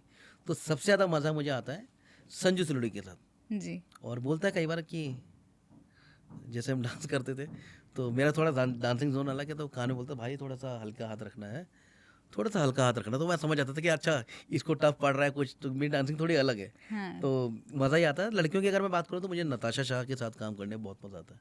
बहुत प्यारी डांसिंग डांसर है, क्वीन। बहुत टैलेंटेड है, बहुत ज़्यादा टैलेंटेड जी। जी। तो सर जैसे जब आप डांस की अगर मैं बात करूं तो आपको फोक डांस में मतलब जो ठेठ हमारी पहाड़ी फॉर्म्स हैं उनको करने में ज़्यादा अच्छा लगता है, या जो फ्यूजन होता है कि मतलब थोड़ा फोक और थोड़ा मतलब वेस्टर्न स्टाइल में, तो वो क्या अच्छा लगता है आपको दोनों में से? जो मैम मेरा मेन है वो तो मेरा फोक है, हम्म। लेकिन मुझे फ्यूजन में भी बड़ा मतलब मैं कंफर्ट रहता हूँ फ्यूजन में भी।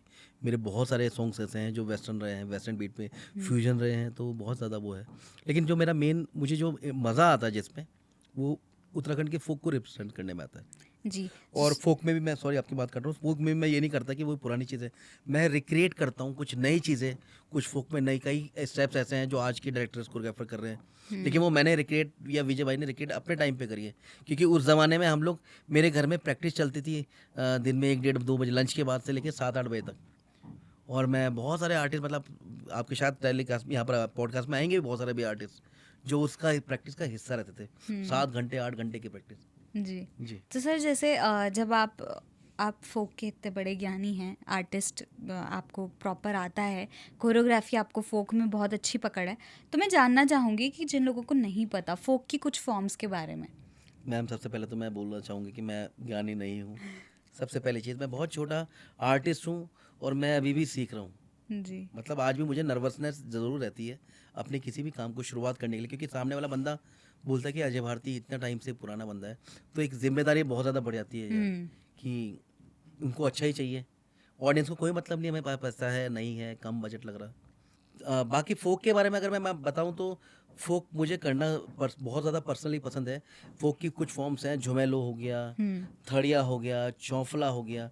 चौफला मीन्स कि एक बड़े गोले में बंधे रहते हैं, और ये हमारे गढ़वाल के हैं, और वो ताली वाला जो स्टेप है वो हो गया। झुमेलो हो गया जिसमें झूम के करते हैं। हाँ जी। झुमेलो कुमाऊं में भी चलता है। जी। चाचरी चलती है कुमाऊं में। जी। और बहुत सारी चीज़ें हमारे यहाँ पर अलग। अब तो खैर जौनसार में भी नाटी बोलने लगी, लेकिन नाटी हमारे यहाँ की फॉर्म नहीं है। नाटी अच्छा। हिमाचल की है। तो जौनसार में अलग थड़िया होता है। तो ये कुछ फॉर्म्स हैं, और छपेली होता है हमारे हाँ यहाँ। ये जी। सारी फॉर्म्स हैं हमारी। जी।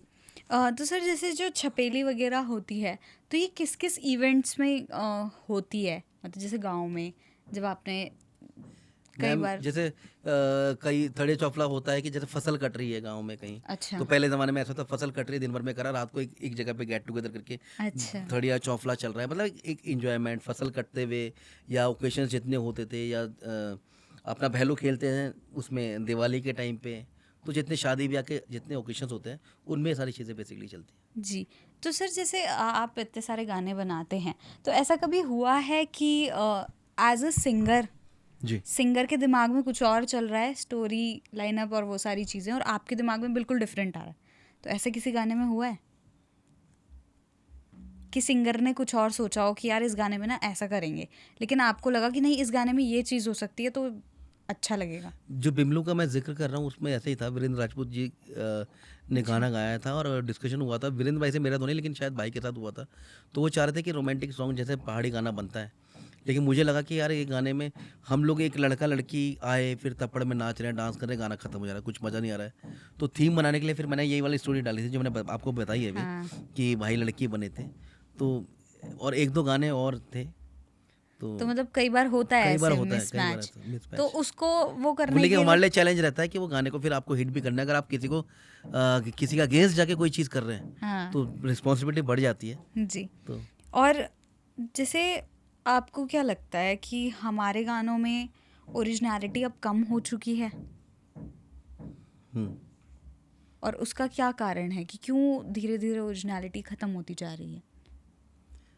मैम कारण तो ऐसा नहीं बोलूँगा, थोड़ा-सा यूथ जुड़ रहा है, अच्छी बात है यूथ जुड़ रहा है। मैं तो यही बोलता हूँ कि थैंक्स टू हमारा यूथ कि कम से कम हनी सिंह को नहीं सुन रहे हैं, कम से कम जुड़े तो हैं यहाँ पर। मतलब मुझे आज लगता के है हनी सिंह की दुश्मनी हमारी उत्तराखंड नहीं इंडस्ट्री हनी वालों सिंह से मुझे बहुत ज़्यादा है। नहीं, हनी सिंह मुझे पर्सनली खुद बहुत ज़्यादा पसंद है। मैं ये नहीं कह रहा हूँ, आप समझे नहीं बात। मैं ये कह रहा हूँ कि हमारे बच्चे अगर आज की डेट में बाहर ना देख के अपने गाने भी सुन रहे हैं, तो बहुत बड़ी चीज़ है। मेरा फ़ोकस इस चीज़ को है जी। लेकिन। तो अच्छी बात है, यहाँ पर सुन रहे हैं, लेकिन दिक्कत ये है कि अभी जब नया यूथ है, उनको भी सीखना है बेचारों को, बच्चों को। वो बच्चे ही हैं, तो अब हमारा भाई हम बड़े हैं तो हमारा दायित्व है कि हम उनको बताएं। लेकिन आज के बच्चे थोड़ा सा आज की जो जनरेशन है वो हिचकती है। मैं जब सीनियर डायरेक्टर अनिल विजय से तो मैं कुछ पूछना होता तो मैं पूछ लेता था, या सैंडी ने जब नया नया काम शुरू करा था तो सैंडी मुझसे पूछता था, भैया ये गाने का शॉर्ट डिवीजन कैसे होना चाहिए, ये है। तो मैं सैंडी को बताता था, सैंडी को।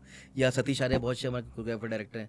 सतीश जब पहला गाना कर रहा था, सतीश ने तो मेरे घर आया स्पेशल, भैया मिलना है। फिर पैर छुए उसने कि भैया मुझे आशीर्वाद दो, मैं गाना कर रहा हूँ, तो आप बताओ मैं क्या कर सकता हूँ। तो ये अब की जनरेशन में नहीं है। अगर वो पूछें तो हम लोग भी अपनी कुछ चीज़ें शेयर करें, हाँ क्योंकि आज मेरा अपना पर्सनल एक्सपीरियंस है। हम लोग कितनी भी आधुनिकता दिखा दें किसी गाने को लेके, कितना भी कुछ अच्छा कर दें, लेकिन ऑडियंस को आज भी फोक ही पसंद आता है। विजुअल में अगर आप मतलब आदमी आदमी 2 लाख का अगर सेट लगा दे, लेकिन अगर गांव में जाके एक छोटे से घर में घाघरा चोली पहन के ट्रेडिशनल चीज़ें रख के गाना, तो वो गाना ज़्यादा रिलेट करता है। जी, जी। वही। और सर एक क्वेश्चन मेरा आपसे ये है कि जब कास्टिंग की हम बात करते हैं, जी। तो ऐसा क्यों नहीं होता कि नए फेसेस को चांस क्यों नहीं मिलता है? क्यों उत्तराखंड इंडस्ट्री में ऐसे आर्टिस्ट नहीं आ रहे हैं? क्यों हर दूसरे गाने में वही पुराने आर्टिस्ट दिख रहे हैं? ये बहुत अच्छा क्वेश्चन आपने पूछा और मेरे मन में था कि मुझसे कोई क्वेश्चन पूछे। जी।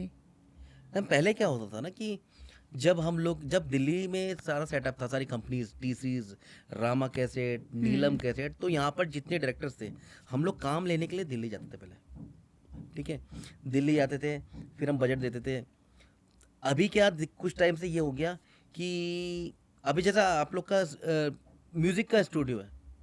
हालांकि मैंने 4 साल कोर्स करा है वोकल का, लेकिन मैं म्यूज़िक नहीं बना सकता। हम्म मैं बता ज़रूर सकता हूँ। हम्म तो यहाँ ठेकेदार जो वो बंदा है, यहाँ कोई अगर आपका कोई कस्टमर, कोई अगर आर्टिस्ट आएगा कि मुझे अपना गाना बनाना है कोई भी, तो ठेकेदार मैं बन जाऊँगी। हाँ, मैं आपका म्यूज़िक बना दूंगा, जबकि मुझे तो ABCD पता ही नहीं उस म्यूज़िक की। मैं बना दूंगा जी आपका गाना, ठीक है जी, कितने में? मैं 20,000 में बना दूंगा। लेकिन बाबा उसकी डिमांड तो वायलिन भी बजना चाहिए, उसमें बहुत सारी चीज़ें लाइव होनी चाहिए। तो मुझे पता नहीं फिर क्या होगा, 20,000 में मैं 10,000 बचा के 10,000 वाला काम करूँगा। समझ रहे हैं मैं क्या बोल रहा हूँ? हम्म यहाँ पर ये सारी चीज़ें हो रही हैं और जब तक ये होंगे तब तक कुछ नहीं हो सकता। जैसे क्योंकि मैं देख रही हूँ बहुत सारे थिएटर आर्टिस्ट की मैं बात कर रही हूँ, वो लोग फोक पे उनका बहुत अच्छा है, लेकिन क्यों उन लोगों को चांस नहीं मिल रहा, ये एक बहुत बड़ी विडंबना है। इसलिए चांस नहीं मिल रहा है ना कि मैं प्रोड्यूसर हूँ, मेरा ये नया लड़का अजय भारती तो 25,000 चार्ज कर रहा है, या विजय भारती या कोई या सैंडी, ये 25-30,000 चार्ज कर रहे हैं, जो भी है। लेकिन नया लड़का कोरस का निकला हुआ है, इसको करवा देते हैं। भाई भतीजावाद, चापलूसी, टोटल चापलूसी आज की इंडस्ट्री में। नेपोटिज्म बहुत नेपोटिज्म भी एक हद तक हो सकता है, लेकिन टोटल चापलूसी की मैं बात करूंगा। चापलूसी ही चल रही कि हम कितना घुसे हुए हैं, हम प्रोड्यूसर के आगे भैया आप यहाँ पर टोटल ही चल, वो भी अपने कंफर्ट जोन में है। तो उस चक्कर से क्या हो रहा है कि अब मैं उस बंदे को ले रहा हूँ, अब उसका बंदे का जो बंदा खुद ही नया है उसके अपने ही नए नए बंदे होंगे। फिर वो उनको भी घुसाएगा। अब जब ठेकेदार और लोग बन जाएंगे, अब एक डायरेक्टर, जब अब मैं डायरेक्टर हूँ, मुझे पता है इस गाने में ये चीज़ें होनी चाहिए, लेकिन वो चीज़ें तो मेरे पास डायरेक्ट आ ही नहीं रही है ना।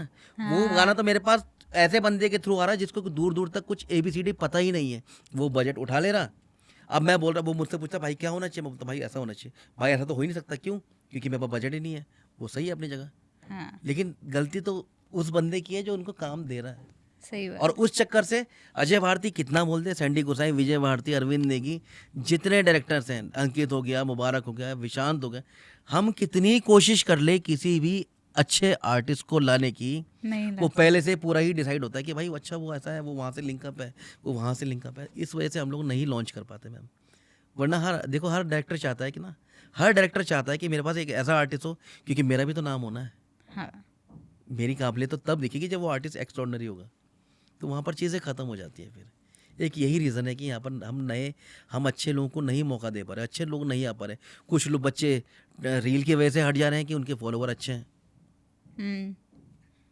एक बहुत कुछ बड़ा हाँ ड्रॉबैक।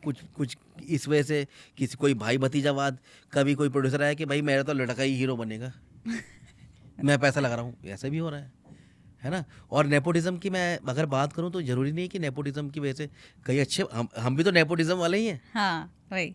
विजय भाई और मैं भी नेपोटिज्म वाले ही हैं, हमारे फादर इस लाइन से थे। हाँ, पर कई तो आर्टिस्ट ऐसे होते हैं कि लेकिन जिनमें जिनके- कैपेबिलिटी नहीं है। हाँ तो वो वहाँ, लेकिन जिनके अंदर मैम नेपोटिज्म की बात तो इसलिए नहीं होनी चाहिए। देखो बॉलीवुड में कितने बंदे हैं हाँ, एग्जैक्ट। जिसके अंदर टैलेंट ही नहीं है, वो चलता ही नहीं है। तो जो टैलेंटेड है उसको टेंशन लेने की दिक्कत ही नहीं है। गलत करो आपको, वही। कितने लोग बॉलीवुड में एक एक फिल्म कर रहे हैं फिर बैठ जा रहे हैं।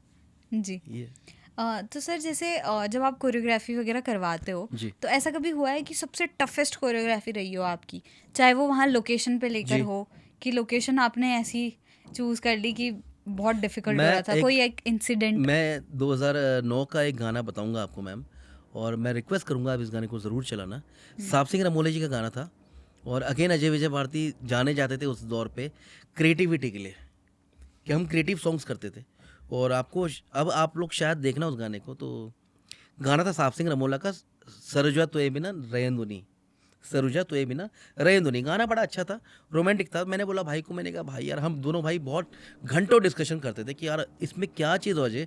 हमने ये भी कर लिया, हम लड़की भी बन गए, हमने वो भी कर लिया, ये भी कर लिया, संजू को सैड भी करा दिया, वो भी करा दिया, कॉमेडी भी करा दी। अब ऐसी चीज़ क्या करनी? मैंने भाई इसको केवल एक एक्टर कर सकता है, जो मैं सोच रहा हूँ। बोला बता क्या? मैंने कहा इसको आप करोगे, पहली चीज़। दूसरी चीज़ बता? मैंने कहा दूसरी चीज़ ये कि हमारे इंडस्ट्री में, अब ये 2009 की बात बता रहा हूँ, हमारी इंडस्ट्री में अब चाहिए कि विजुअल इतना अच्छा हो कि बंदे कनेक्ट हों और जुड़ें, और एक ऐसी चीज़ से हो जिससे वो भली भांति वाकिफ़ है। बोला तू बता क्या चाह रहा है, साफ साफ बोल। मैंने भाई आप गाना करो, आप कभी राजेश खन्ना बनो, आप कभी शशि कपूर बनो, आप कभी देवानंद बनाओ। तो उसके लिए प्रॉपर भाई ने 15-20 दिन का वर्कशॉप अपने आप में दोनों भाइयों ने हमने करी। तो वो राजेश खन्ना की तरह चलते थे, वो अंदाज, देवानंद का वो अंदाज। तो आप गाना देखेंगे, उस पूरे गाने में मुश्किल ये था कि हमने जितने कपड़े आर्टिस्टों को बनाए वो पुराने दौर के बनाए, बेल बॉटम। और हमारे इंडस्ट्री के बहुत ही सीनियर एक मेरे दोस्त भी हैं, शिवेंद्र रावत जी, शिब्बू। तो पुराने बंदे सारे जानते हैं, वो आज भी मेकअप करते हैं, वो फिल्में करते हैं ज़्यादातर। तो वो शिबू भाई था। मैंने शिबू भाई मुझे गेटअप चाहिए, कैसा गेटअप चाहिए भाई? मैंने कहा कि मुझे मुस्टैच चाहिए, मूछें चाहिए इनकी, और कलम चाहिए बड़ी बड़ी लंबी लंबी, जैसे विनोद खन्ना लोग रखते थे। तो उस पूरे गाने में उनका मेकअप का बड़ा वर्क है, उसमें उन्होंने मेकअप करा। और विजय भाई ने जो एक्टिंग करी है, शायद ही कोई और एक्टर उत्तराखंड में कर सकता था वो उस दौर में। और आपको मज़ा आएगा मैम देख के कि लड़कियां, एक लड़की थी शांति एक्ट्रेस, वो बल्कि थी थोड़ी, बहुत अच्छी, गुटमुटी जैसे बोलते हैं हमारे यहाँ। और वो कभी आशा पारेख की तरह, उसकी बड़ी बड़ी वो लैशेज, वो एक्टिंग कर रही है। तो बहुत ही गजब सॉन्ग विजय भाई ने एक्ट करा उसमें। विनोद खन्ना, राजेश खन्ना, देवानंद साहब, ऐसे 4 या 5 एक्टर्स करे। तो ये अपने आप में बहुत बड़ा चैलेंज था उस टाइम पे। और वो गाना जब आया तो कमाल कर दिया उस गाने ने, मतलब बहुत ज़्यादा हिट हुआ वो गाना। जी।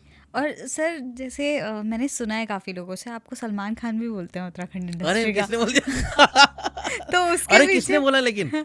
उसके पीछे क्या कारण है? नहीं लेकिन आप ये बताओ, बहुत लोग बोला बोलते हैं कि आप किसने सल्लू बोला? भाई की तरह लगते हो।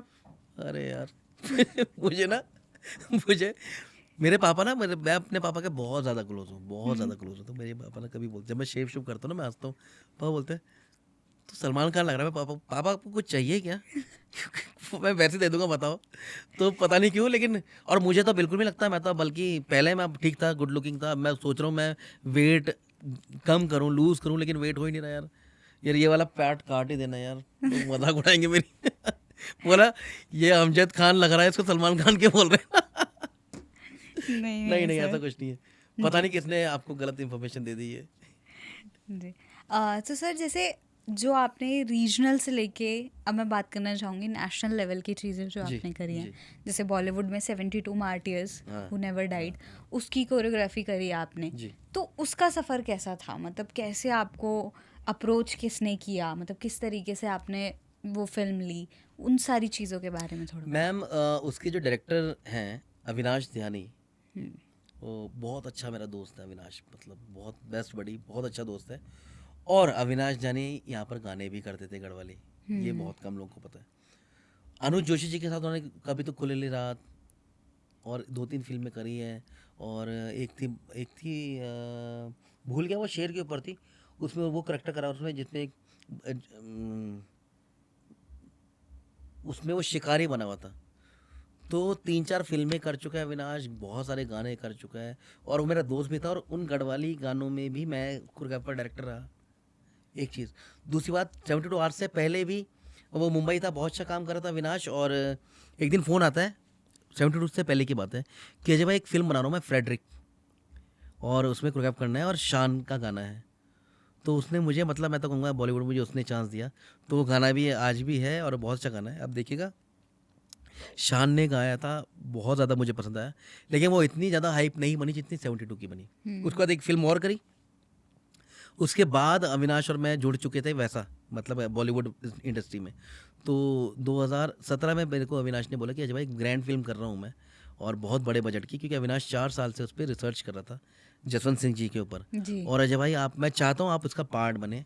और टू बी वेरी फ्रैंक, मुझे अविनाश ने मतलब इतना अच्छा पे आउट दिया। मेरा पैकेज 4 लाख का था उसमें, और बस शर्त ये थी कि आप अपना सारा काम छोड़ के मेरे सेट पे रहोगे, क्योंकि फ़िल्म की जो शूटिंग्स होती हैं वो कहीं ना कहीं कनेक्ट होती हैं स्टोरी से। हाँ तो ऐसा नहीं है ना, तो वो सारे गाने जुड़े हुए थे।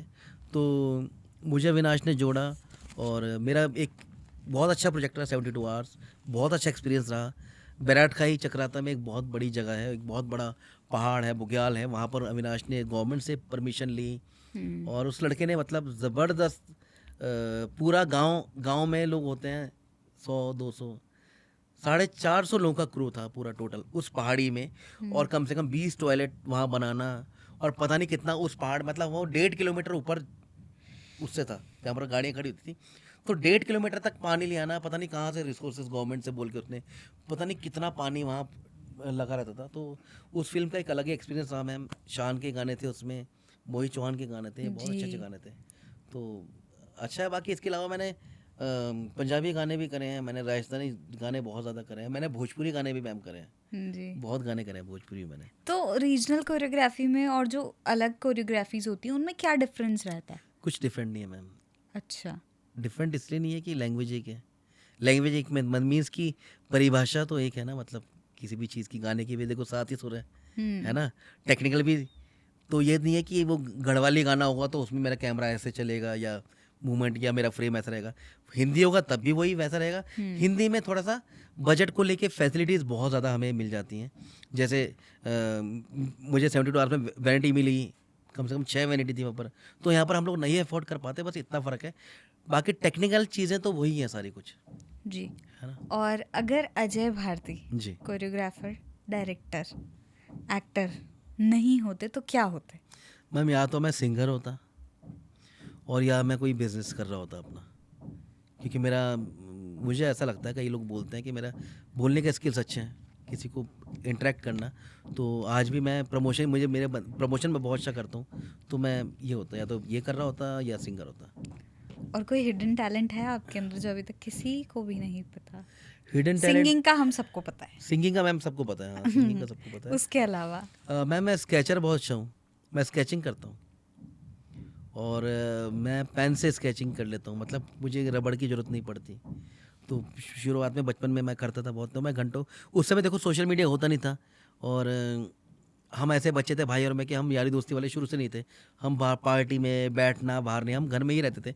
तो मेरे पास अपने बड़े बड़े कैनवस होते थे, पेंसिल, तब एक नटराज की पेंसिल चलती थी, 2 पेंसिल शार्पनर, एक रबड़ होता था। तो मैं इतने बड़े बड़े जो एक पोस्ट वाला बड़ा वाला वो होता है पोस्टर, उतने बड़े बड़े मैं स्केच बनाता था। लेकिन मैं स्केच देख के नहीं बना पाता, लेकिन मेरे पास अगर कोई ऑलरेडी स्केच है या फोटो है, हाँ, उसको देख के फोटो देख जैसे के। राजस्थानी लेडी हो गई या बूढ़े लोग होते हैं जिनकी झुर्रियाँ होती है पहाड़ी कुछ ऐसा, हाँ, तो मैं बहुत अच्छा बनाता हूँ। तो ऐसी आपके पास पेंटिंग्स हैं आपने जो घर पे रखी हुई हैं, पता नहीं स्केचेस? कहाँ कहाँ चलेगी मैम, पता नहीं कहाँ कहाँ चलेगी, लेकिन हाँ मेरे पास एक दो हैं पड़ी हुई।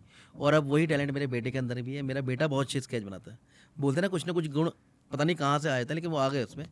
लेकिन ये टैलेंट मैं ऑनलाइन अभी मतलब दिखाऊंगा, अभी मैं बनाऊंगा किसी हाँ, दिन, अपने इंस्टा में डालूंगा ये। बना के ज़रूर दिखाएं ताकि हाँ हम भी दिखा संजू को सकें पता है, सिलुड़ी ऑडियंस को को। पता है, अच्छा, सिलुड़ी तो को पता है, ये सोलंकी ने भी देखा हुआ है, मतलब मेरी चीज़ें जो है। जी। हाँ ये तो सर, पुराना जैसे बताया। एक्टर्स की बात करें तो ऐसे कौन से एक्टर्स हैं जिनको आपने लॉन्च किया है? मैम प्रॉपर लॉन्च तो नहीं बोल सकता मैं, क्योंकि हमसे सीखे बहुत लोग हैं, अच्छा। विजय भाई और मुझसे सीखे बहुत लें। लॉन्चिंग का मतलब ये हो कि आप प्रॉपर किसी को उठा के गाना दे रहे हो। लेकिन हाँ जैसे सोलंकी है, सोलंकी, अजय सोलंकी जी हमारे इंडस्ट्री के जी। बहुत अच्छे एक्टर हैं, जी। बहुत ही ज़बरदस्त एक्टर हैं। तो उसकी और मेरी जर्नी मतलब बहुत ही मज़ेदार रही। एक फिल्म कर रहा था परंपरा, 2004 में कर रहा था या 5 में कर रहा था, परंपरा 5 की बात है आई थिंक सो। तो वहाँ पर परंपरा में रवि मंगाई जी, जिन्होंने अभी बहुत सारी फिल्में आई हैं उनकी, रवि जी। वो भाई उसमें डायरेक्टर था। और गोयल साहब जिनकी मीठी आई थी, वो प्रोड्यूसर थे उस समय। अच्छा। विजय भाई की बल्कि अगली फिल्म वही कर रहे, तो उस समय मैं कोरियोग्राफर था। तो वहाँ पर एक हमारे छेत्री जी हुआ करते थे, चोपता शूट चल रहा था, तो वहाँ पर टेक्निकल टीम में, और रचिता कुकरेती हीरोइन थी उसकी, तो टेक्निकल टीम में जब हम लोग चोपता पहुँचे और गाने का, क्योंकि मैं कोरियोग्राफर था तो गानों के लिए मुझे ले गया। तो चक्राता जब हम लोग उतरे, मेरी टीम उतरी और फिर टेक्निकल टीम जब उतरी, तो हमारा ट्रैक ट्रॉली वगैरह सब कुछ उतरा, क्रेन थी बहुत वहाँ पर ना। तो वो एक बहुत ही ज़्यादा सुंदर लड़का, जैसे बोलते हैं कि ऐसा लड़का जिसको लड़के बोले यार कितना सुंदर लड़का है, प्यारा लड़का है, वो था अजय सोलंकी। तो मैंने बोला अरे ये लड़का, इसका कुछ रोल होगा शायद। फिर थोड़ी देर बाद देखा वो लड़का वहाँ से वो उठा रहा ट्रॉली का सामान। तो रचिता मेरी बहुत अच्छी दोस्त भी थी, धर्म बहन भी थी। मैंने रचिता यार ये इतना सुंदर लड़का है, ये क्या, और अच्छे घर से था अजय, पता चल जाता कौन अच्छे घर से। तो वो फिर उनका पता नहीं क्या प्रॉब्लम है कि वो बच्चा, उनकी टीम वाले कुछ वो भूल गए अपना इक्विपमेंट ना, चाबी कुछ वो होता है पेच वेच, फिर वो उनका वहाँ पैकअप हो गया। फिर जब यहाँ की बात आई तो शाम को भी एक गाना था, मतलब 2-3 दिन बाद एक और गाना था, जिसमें रचिता और हीरो जो था वो एक जगह पे एक तांदी टाइप का कुछ सेलिब्रेशन चल रहा है, उसमें वो लोग बैठे हुए हैं इधर और इधर, और एक बद्दे बदेड़ी जो बोलते हैं मतलब डांसर्स, वो डांस कर रहे हैं। तो उसमें हमें एक बंदा चाहिए था डांस करने वाला, ताकि वो इमेजिन थोड़ी देर वो करेंगे, उसके बाद ये लोग वहाँ हाँ, चलेंगे, ड्रीम हाँ, में हाँ, चलेंगे, ऐसा हाँ। कुछ। तो बोला कौन करेगा कौन करेगा, तो करते करते करते करते मैं जब रचिता ने बोला जी इधर आ, हम दोस्त ही पहुँचे यार। उसने बोला कि मैंने किसको कराना है बता, तो दोनों ने एक साथ देखा अजय सोलंकी को। मैंने यार इसको बुलाते हैं, अजय को बुलाया उस समय, बोला अजय तो बेटा जरा करके दिखाइए। तो अजय तो सुंदर था ही, मुझे पसंद था अजय, तो अजय ने करा वाह बहुत बढ़िया। पता नहीं किसी कारणवश क्या हुआ कि हम उस समय उसको वहाँ लॉन्च नहीं कर पाए, लेकिन मेरे अच्छा, अंदर वो बात रह गई, कि इसको यार इतना सुंदर लगा, इसे मौका नहीं मिला, मेरे अंदर वो बात रह गई। मेरे ग्रुप में मेरा असिस्टेंट था सूरज जोशी, असिस्टेंट डायरेक्टर, तो मैंने बोला तू कर ले सूरज, तो सूरज ने कर लिया वो काम।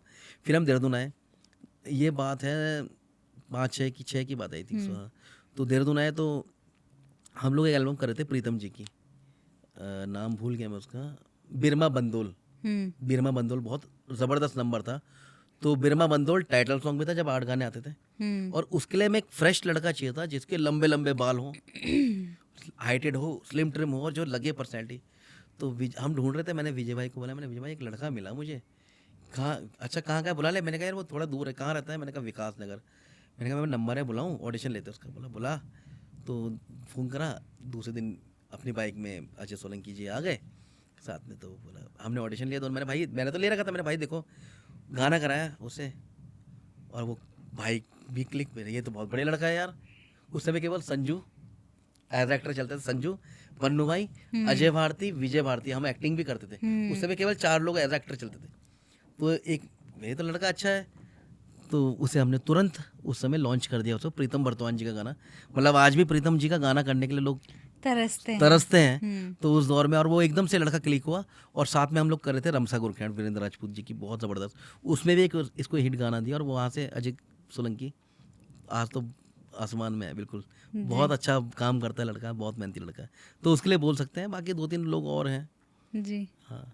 और जैसे सोहन सर के साथ कैसा बॉन्ड रहा है आपका? सोहन के साथ तो मेरा बहुत ही अच्छा बॉन्ड रहा है। मतलब बिल्कुल छोटा भाई, स्टूडेंट तो था ही, लेकिन वो मुझे सर नहीं बोलता था, मुझे भैया बोलता था कि भैया।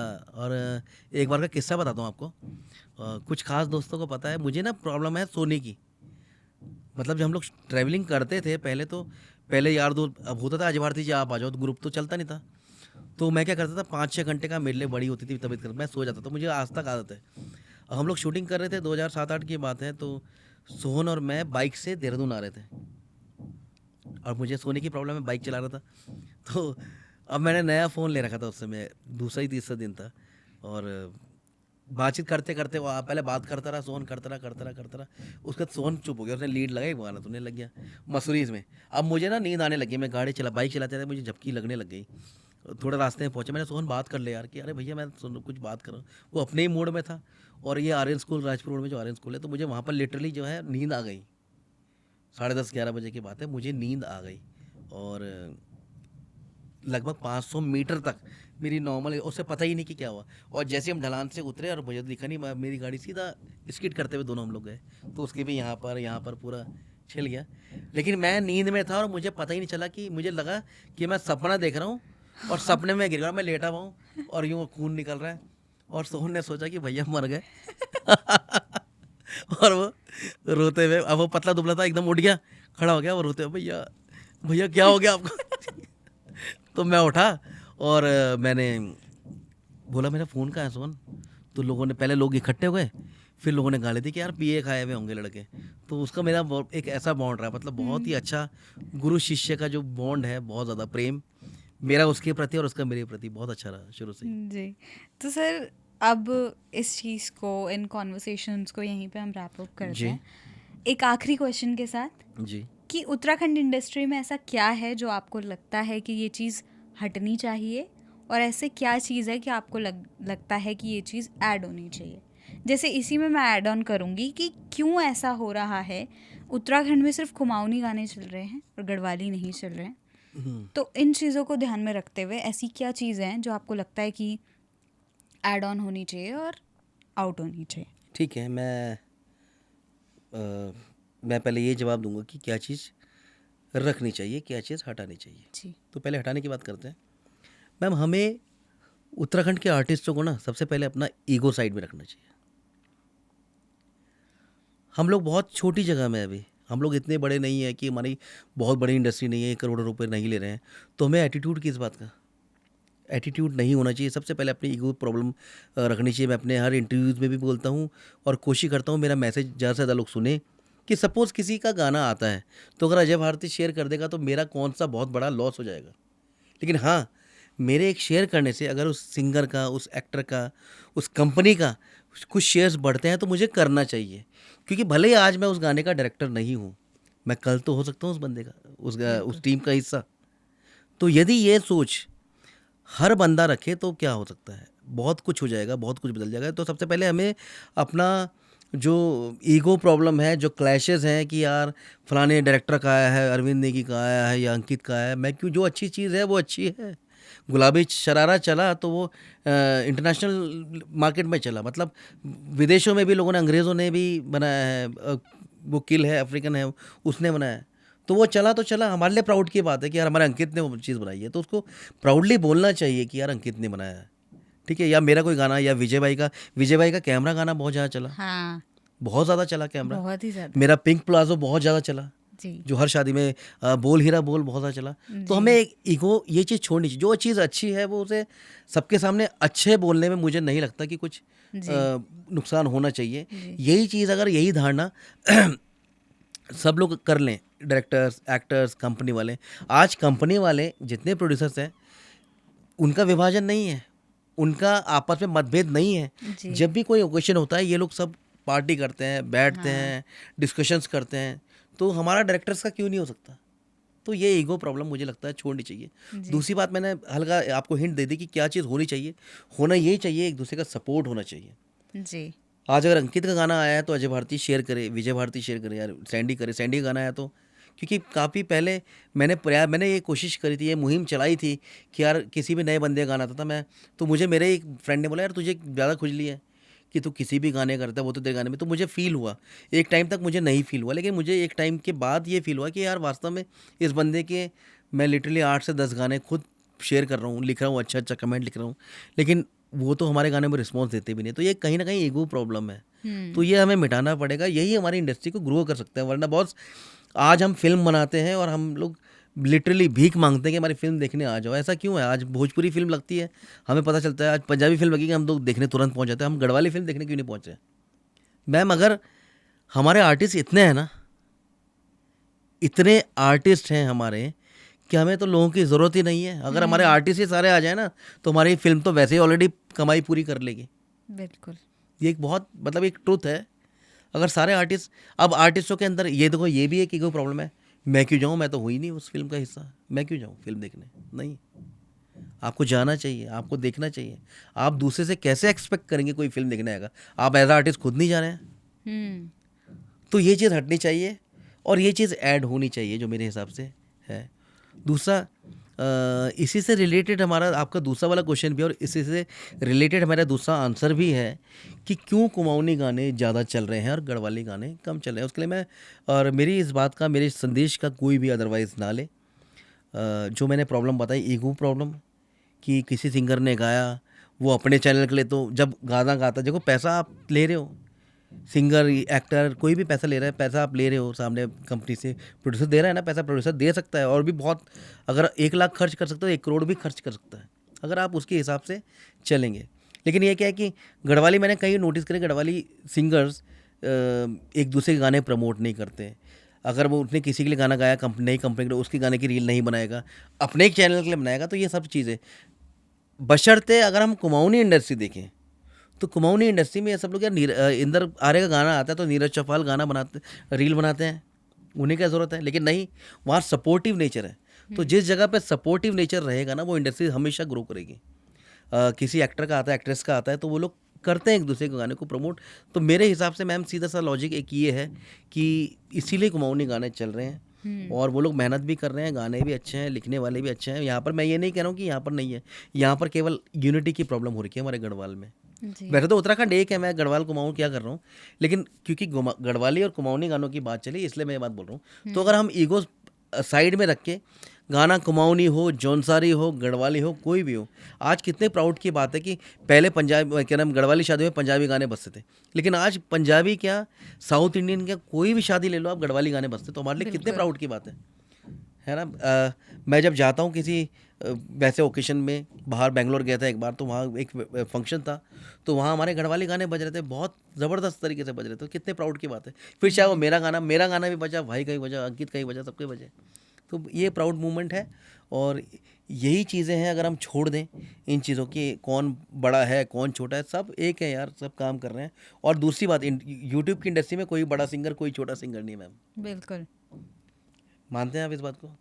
कोई बड़ा कोई छोटा नहीं है। अच्छे अच्छे सिंगर्स के गाने नहीं चलते, और नए नए सिंगर्स के गाने चल जाते हैं। चल जाते हैं। हमें ध्यान देना है अपने कंटेंट पे, हमें ध्यान देना है अपने प्रॉपर होमवर्क पे, प्रॉपर स्क्रीन प्ले पे। हमें ध्यान देना है कि मेरे पास एक प्रोड्यूसर आया है, मैं आज ही इसको लूट लूँ, ये नहीं करना है। अगर आप एक प्रोड्यूसर का 2 लाख खर्च हो रहा है, आपको पैसा लेने के बाद उसको बोलोगे कि यार 25,000 आपके बच गए, हमने 2.25 में काम, उसको वो बंदा क्या बोलेगा? वो बंदा आपको 50,000 और ऊपर से देगा खुश होके। हमें प्रोड्यूसर को ज़िंदा रखना है। अगर प्रोड्यूसर ज़िंदा रहेगा, अगर उसे उसे नहीं बेनिफिट हो रहा, कोई बात नहीं, उसे हमें ये दिखाना है कि हम कितना डेडिकेटेड हैं उसके प्रोजेक्ट के लिए। हम काम कर रहे हैं, हम पैसे ले रहे हैं, हम कितना डेडिकेटेड है। तो मैं ये समझता हूँ मैम, ये सारी चीज़ें हम लोग नेगेटिविटी छोड़े, पॉजिटिविटी अपनाएं, तो हम लोग बहुत ज़्यादा आगे ग्रो करेंगे। और अगर मैं कुछ गलत बोल गया हूँ तो मैं माफ़ी चाहता हूँ सभी लोगों से। और मैं चाहता हूँ कि आप लोग मुझे हमेशा ऐसे ही प्यार दें और मैं अगले 25 साल भी काम करूँ। जी सर, तो मैं उम्मीद करती हूँ आपको हमसे बात करके बहुत अच्छा लगा होगा। बहुत अच्छा लगा मैम, जी। Very nice. और थैंक यू मुझे प्रियांशी जी बुलाने का, और दिल से आभार आपका। आपने मेरे विचार सुने, जो मैं बोलना चाहता था लोगों तक पहुंचाना चाहता था, आपके माध्यम से मैं बहुत अपने दिल की बात खोल के बोल पाया। थैंक यू, धन्यवाद जी दिल सर, से, धन्यवाद। शुक्रिया। सर, हमारे शो की एक परंपरा है जी, कि हम अपने जितने भी गेस्ट आते हैं उन सबको बाबा केदार की जो स्मृति है वो भेंट में देते हैं। अरे वाह, तो मैं बहुत चाहूँगी कि मैं आपको भी दूँ। बिल्कुल मैम, बिल्कुल। तो ये थी हमारी बातचीत अजय भारती जी के साथ। मैं उम्मीद करती हूँ आपको बहुत मज़ा आया होगा। बहुत सारे फन सेगमेंट्स भी हैं इस पॉडकास्ट में। इस पॉडकास्ट में फ़िलहाल बस इतना ही। मैं मिलती हूँ आपसे अपने अगले पॉडकास्ट में अपने अगले नए गेस्ट के साथ। तब तक के लिए जय देवभूमि, जय उत्तराखंड।